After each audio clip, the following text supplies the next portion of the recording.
E ono te koutou, te whakataetai manu kōrero e atamira ana i ngā pū kōrero o a pōpō, no te rāne i riro ai mā te kaoroa o Pātetere e manaaki, te whakataetai manu kōrero o te rohe o Tainui, kia te huri ake tātou.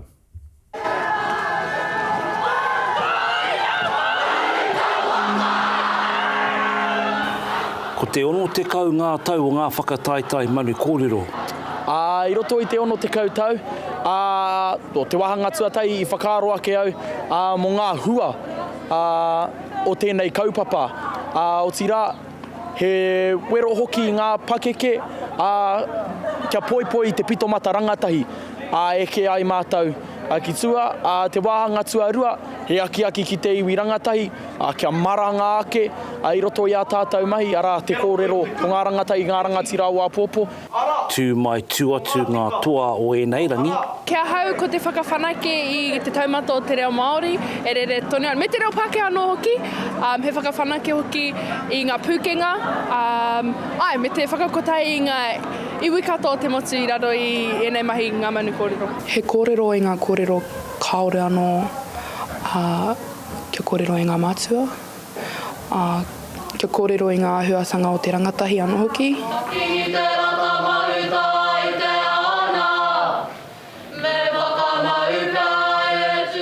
Kei te whitawhita ngā kaupapa kei roto i te manawa o ngēnei rangatahi. Suatahi mō tō tātou kura, ka tika me kawe i te mate o tō tātou kingi, tūheitia. O tira kei te kawe hoki ahau i te mate o tōku karanga matua, Dr. Shane Solomon. Ko tōku kōrero he whakamana, he whakanui hoki te kaupapa o Raupatu. Kua neke atu i te rua te koutou, te kura o te wharekura o te Rauaroha e haramaina ki tēnei kaupapa.